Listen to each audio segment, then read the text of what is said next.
Bismillahirrahmanirrahim. Assalamualaikum warahmatullahi wabarakatuh.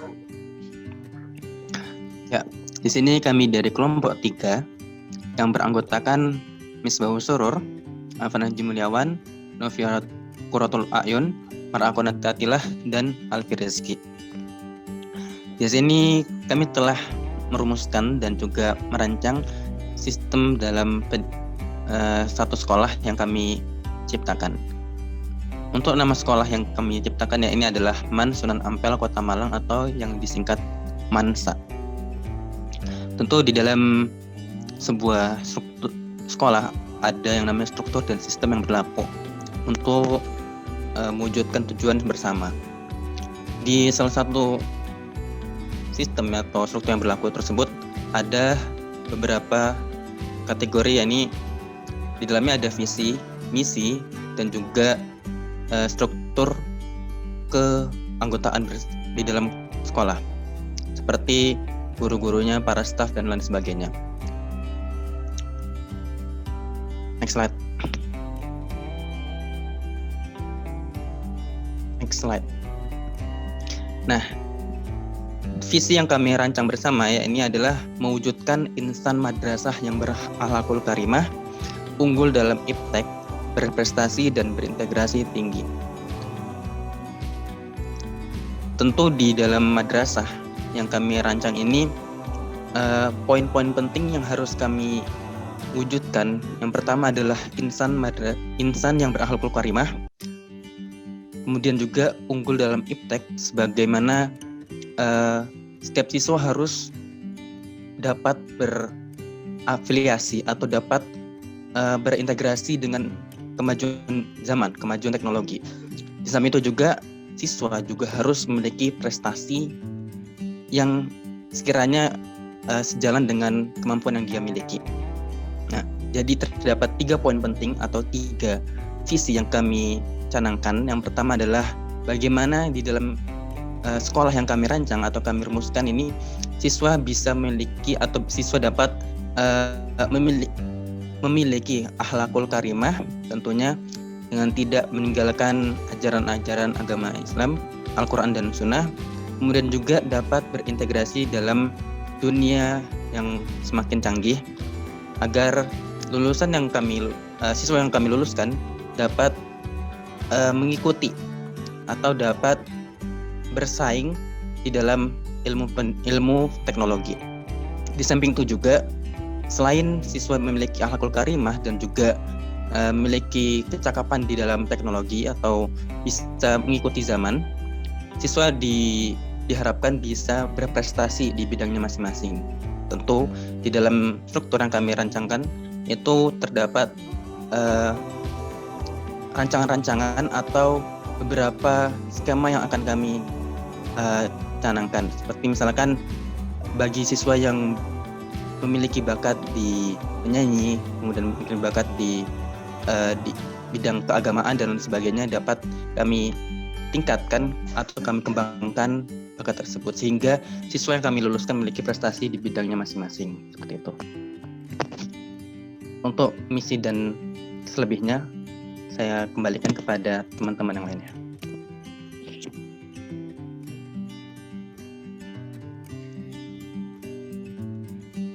Baik, selanjutnya yaitu kita akan membahas misi atau strategi apa yang kita lakukan untuk mencapai visi yang telah dijelaskan oleh Mas Afan tadi ya. Yang pertama yaitu menerapkan senyum salam sapa. Jadi visi yang pertama itu tadi kan poin pertama yaitu berakhlakul karimah.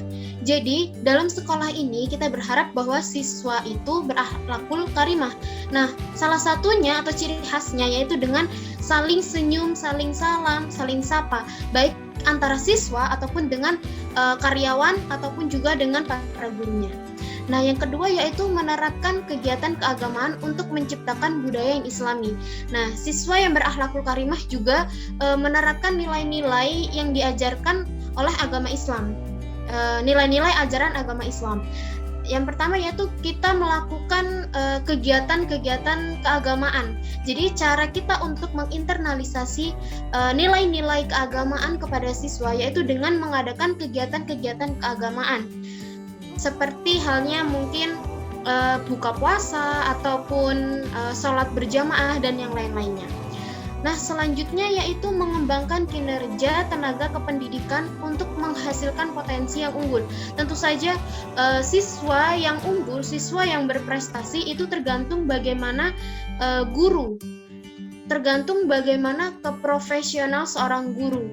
Jadi kinerja dari seorang guru itu juga diperhatikan. Jadi sekolah ini tidak akan memperkerjakan seorang guru yang tidak profesional ataupun yang guru yang ecek-ecek gitu ya. Selanjutnya, meningkatkan kualitas peserta didik dalam bidang akademik dan non-akademik. Jadi, sekolah ini diharapkan agar bisa mencetak siswa yang tidak hanya unggul dalam akademiknya saja, namun juga unggul dalam non-akademiknya saja. Jadi tidak hanya dia unggul dalam bidang IPA, tetapi juga unggul dalam bidang pramuka atau paskibraka atau ekstrakurikuler atau non-akademik yang lainnya. Selanjutnya yaitu menerapkan pembelajaran berbasis teknologi modern. Nah, seperti yang kita ketahui bahwasanya dunia semakin lama semakin canggih. Pembelajaran pun juga semakin meningkat. Metode pembelajaran pun juga semakin berkembang sesuai dengan teknologi yang sedang berkembang. Jadi dunia pendidikan itu memang perlu untuk mengikuti perkembangan zaman. Nah, oleh karena itu di dalam sekolah ini diharapkan agar kita dapat memberikan pembelajaran, memberikan metode pembelajaran yang juga mengikuti perkembangan zaman. Tetapi tidak lupa dengan nilai-nilai agama juga. Selanjutnya, mengembangkan fasilitas pendidikan. Tentu saja sarana dan prasarana juga harus memadai untuk memenuhi kelima misi tersebut.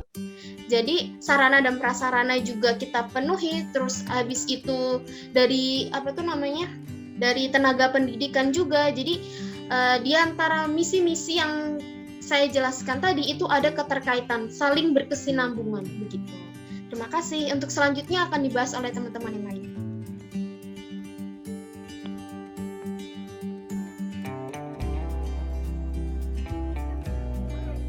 Baik, selanjutnya adalah sumber belajar yang kami sediakan di MAN Sunan Ampel, yakni yang pertama sumber belajar by design. Terlebih dahulu saya akan menunjukkan apa itu sumber belajar by design, yakni sebuah media pembelajaran yang sengaja dirancang khusus untuk tujuan pembelajaran. Nah, di sini di MAN Sunan Ampel, Kota Malang, kami menyediakan beberapa jenis dari sumber belajar by design, yakni diantaranya pembelajaran, buku pembelajaran, buku modul, dan LKS. Untuk buku pembelajaran, modul, dan LKS ini kami menyediakan yang namanya Smart Book. Smart Book itu adalah buku yang berintegrasi dengan teknologi smartwatch, yang mana nanti di dalam buku ada kode-kode QR yang nantinya di-scan dengan smartwatch dan akan menampilkan praktek-praktek dari mapel. Nah, dari situ akan memudahkan siswa dan guru untuk menerapkan dan juga mengaplikasikan dari materi pembelajaran. Untuk selanjutnya dari by design adalah tersedianya perpustakaan. Nah, kita ketahui perpustakaan dibangun dengan tujuan untuk sumber rujukan siswa dalam mencari referensi ataupun referensi dan juga rujukan-rujukan. Nah, dengan adanya perpustakaan yang bagus dan juga tertunjang dengan buku-buku yang lengkap, diharapkan nanti siswa juga akan tertunjang dalam pendidikannya. Kemudian sarana selanjutnya yakni sumber belajar by design jenis laboratorium. Ada 4 laboratorium, yakni sains, sosial, dan juga bahasa. Kita ketahui Contoh dari laboratorium sains adalah seperti laboratorium fisika dan juga kimia. Dan seperti contoh laboratorium sosial, nanti di dalam laboratorium sosial ini terdapat peta-peta ataupun globe dan juga miniatur geografi yang mana nanti akan membantu siswa dalam menerapkan atau mempraktekkan atau mengetahui secara real bagaimana materi pembelajaran mereka. Nah, lalu selanjutnya di laboratorium bahasa dan juga laboratorium agama. Mengenai laboratorium agama ini, di dalam laboratorium agama sendiri nanti terdapat kitab-kitab kuning dan juga alat praktek dalam melihat hilal dan juga alat praktek untuk menangani jenazah. Nah, diharapkan dengan adanya laboratorium ini, siswa yang telah mengetahui gambaran dari buku ataupun LKS dan juga modul nantinya akan praktek dan juga mempraktekkan dari materi yang sudah didapat. Nah, seperti itu. Terima kasih. Untuk selanjutnya adalah sumber pembelajaran by utility yang akan disampaikan oleh rekan saya.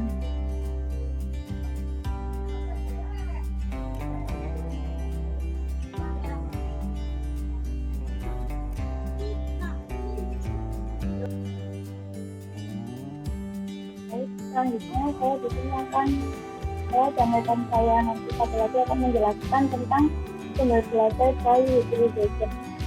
Sebelum saya lanjutkan, perlu diketahui bahwa sumber belajar by utilization ini merupakan sumber belajar yang tidak secara khusus didesain untuk pembelajaran. Jadi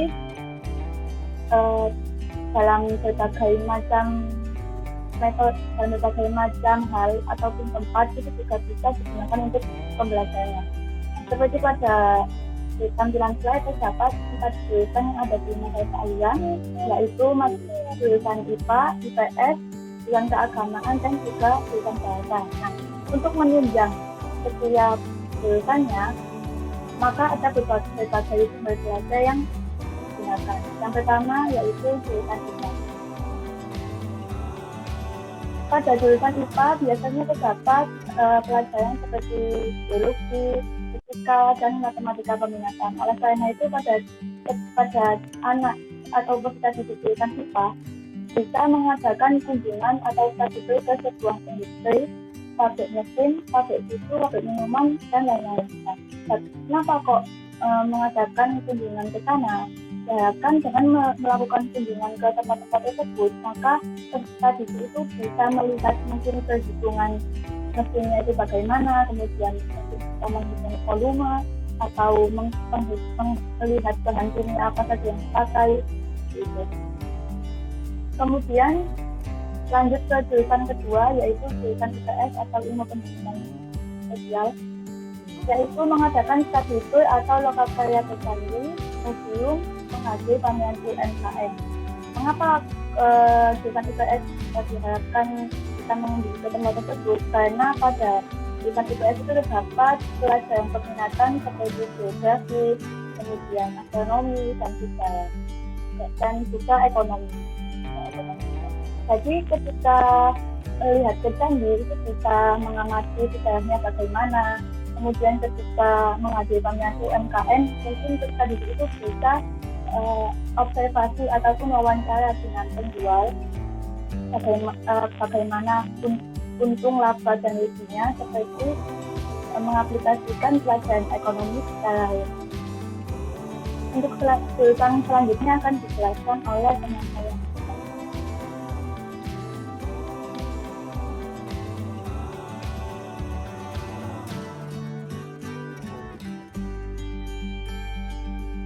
Oke, terima kasih. Selanjutnya di jurusan keagamaan. Di jurusan keagamaan itu di sini itu tulis yaitu mengadakan kunjungan ke masjid bersejarah. Kenapa? Ini termasuk ke dalam salah satu media pembelajaran. Kan masjid itu kan yang pertama bukan bukan didirikan hanya untuk belajar, tetapi masjid utamanya didirikan untuk tempat beribadah. Tetapi masjid bersejarah itu bisa digunakan untuk belajar para peserta didik. Nah, seperti kita bisa bertanya kepada takmir masjid. Contoh, kita pergi ke masjid yang sangat bersejarah, masjid yang dulu memiliki efek besar di zaman dulu, yang memiliki efek sangat signifikan terhadap perkembangan zaman. Nah, itu kita bisa bertanya kepada kayak takmirnya atau juru kuncinya atau gimana. Nah, selanjutnya mengadakan ziarah wali. Nah, mengadakan ziarah wali juga. Jadi di dalam kita belajar sejarah itu kita tidak hanya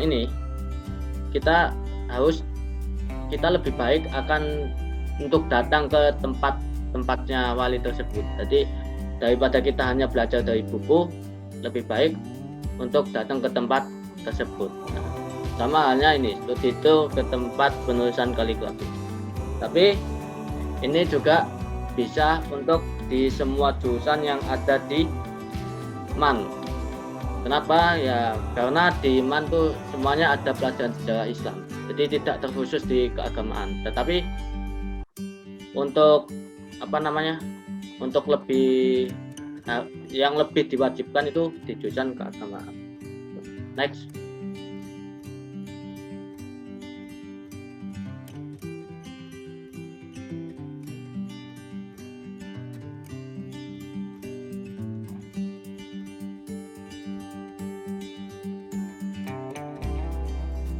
Oke.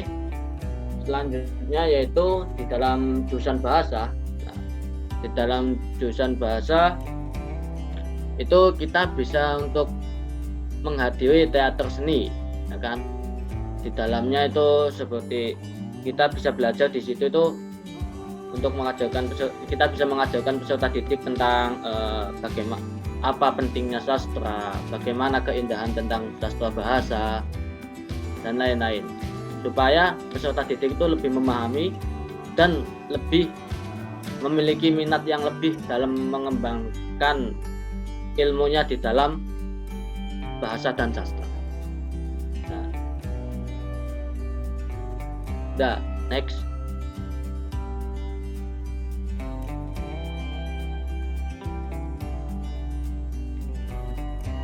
Ya, mungkin